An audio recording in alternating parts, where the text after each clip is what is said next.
Iremos ver agora o estudo do sinal de uma função quadrática. O que é estudar o sinal, gente? Estudar o sinal de uma função quadrática dessa forma significa determinar os valores de x para o que f de x se anula, ou seja, f de x é igual a zero. O que é f de x mesmo, gente? F de x é a mesma coisa que y. Então, eu quero saber quais são os valores que eu vou substituir na minha função, quais são os valores de x que eu vou substituir na minha função e o meu y vai ser igual a zero, tá bom? Quais são os valores que eu vou substituir para x para que os valores de y sejam todos positivos? Quais são os valores que eu vou substituir para x de modo que os meus valores de y sejam negativos? Tá bom? Nós vamos dividir isso em 3 casos, certo? O primeiro caso é quando o delta for positivo. Ah, professora, mas eu não calculei o delta, eu calculei daquela outra forma, eu calculei fatorando, eu calculei usando a forma canônica. Não importa, gente. Quando o delta é igual a zero, significa que você tem o quê? 2 zeros. Isso é 2 raízes, x1 e x2. Então, se você calculou usando lá a forma canônica ou usou fatorando e achou 2 raízes, ela se encaixa nesse primeiro caso aqui, tá bom? E aí nós temos 2 casos dentro desse. Quando o meu A é positivo e quando o meu A é negativo. Porque a gente sabe que quando o A é positivo, a parábola é voltada para cima. E quando o A é negativo, a parábola é voltada para baixo, certo? Quando ela é para cima, então eu tenho aqui, ó, que esses valores aqui, ó, tá debaixo do eixo. Então, os valores são negativos.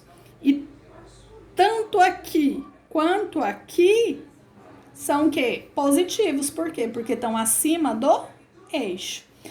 E aqui, ao contrário, né? Aqui é positivo e aqui é negativo. E aí, como que eu vou fazer isso? E aí, eu vou fazer o estudo, ó. F de x vai ser igual a zero quando? Quando o x for igual o x' e o x duas linhas, tá? Quando que o meu f de x vai ser maior do que zero?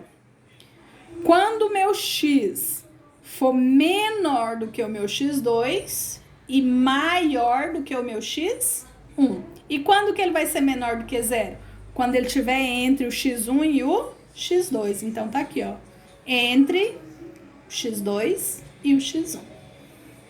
E aqui, no mesmo procedimento, ó. Quando que f de x vai ser igual a zero? Quando o x for igual ao x1 e o x2.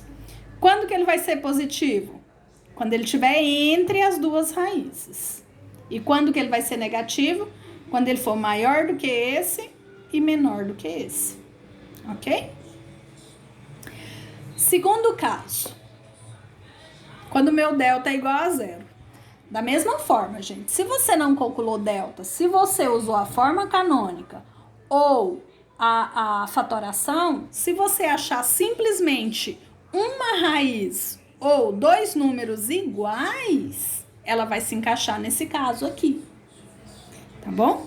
Então, ó, de novo, subdividida em 2. Quando meu A é positivo e quando meu A é negativo. Quando meu A é positivo, como ela só tem uma raiz ou 2 valores iguais, vai ser aqui, ó, x1 é igual ao x2. Então, eu só vou ter valores positivos.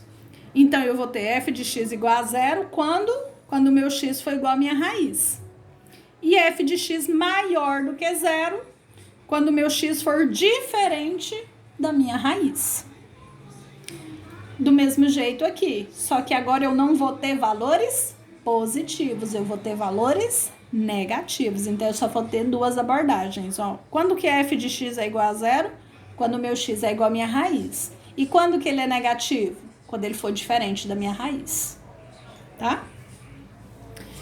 E o terceiro caso, quando meu delta é negativo. Calculei o delta, deu negativo. Não existe raiz real. Ou você fatorou, ou você usou a forma canônica e você não encontrou raízes. Então, ele se encaixa nesse caso. O que significa que não existe raiz? Ah, não tem gráfico? Tem sim o gráfico. Entendeu? Você vai fazer lá o C, você vai fazer o vértice e tudo mais. Mas quando a gente faz o estudo do sinal, simplesmente aqui, ó, aí você vai ter somente uma alternativa, ó. Quando A é positivo, f de x é maior do que zero para qualquer x que eu pegar. Então, ó, do mesmo jeito, quando A é negativo, então f de x é menor do que zero para todo x. Tá bom? Bem, vamos fazer o estudo do sinal? Faça o estudo do sinal aqui. Primeira coisa, achar as raízes, certo? Qual que você quer usar? Você quer usar delta? Você quer usar a forma canônica? Você quer usar a fatoração? Esse aqui eu vou usar a fatoração. Some produto. 2 números que se eu somar dá esse, se eu multiplicar dá esse. 2 números que se eu somar dá 7. 1 e 6. 1 vezes 6, 6. Então, eu tenho 1 e 6. Pronto, já achei as minhas raízes, viu? Sem precisar de calcular a Bhaskara, né? Ó, só confirmando, ó. 1 mais 6, 7. 1 vezes 6, 6. Beleza? Achei minhas raízes. Se eu tenho 2 raízes, elas se encaixam em qual? Lá no primeiro caso. Beleza? Então, eu vou fazer isso daqui, ó. Vou fazer... Gente, esse daqui não precisa de você fazer o eixo Y, tá bom? Porque a gente tá fazendo o estudo do sinal para quem? Para X, certo? E eu sei que ela corta em 2 pontos. Então, ela vai ser assim, ó. Por que ela vai ser para cima? Porque o meu X é positivo.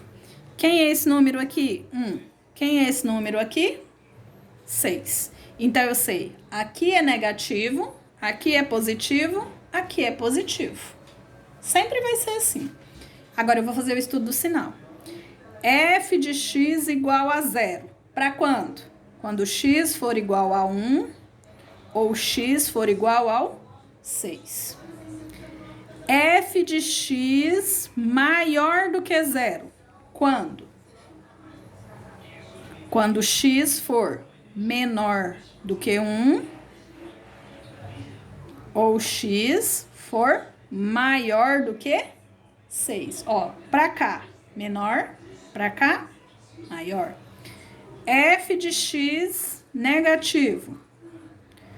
Quando x for maior do que 1 e menor do que 6. Pronto, tá feito o estudo do sinal. Vamos mais um? Mais esse. Vamos fazer pela fórmula de Bhaskara, então. Porque, ó, soma e produto, gente, ela só vale quando aqui for 1. Tá bom? Que aí você olha simplesmente esses dois. Nessa daqui, dá pra mim fazer soma e produto? Não. Dá pra mim fatorar daquela outra forma? Também não, porque olha só. Não tem como eu fatorar ele aqui. Ele não é um quadrado perfeito, tá? Então, daria mais trabalho. Então, o que eu vou fazer? Fórmula de Bhaskara. X é igual a menos b, mais ou menos, raiz de b ao quadrado menos 4ac, dividido por 2 vezes o a. Então, x é igual a menos b, mais ou menos, vou fazer mais direto agora, tá? b ao quadrado dá 9, menos 4 vezes 2 dá 8, 8 vezes 4, 32, dividido por 2 vezes o menos 2. Logo, x é igual a menos 3, mais ou menos, raiz de menos 21, dividido por menos 4. Raiz negativa.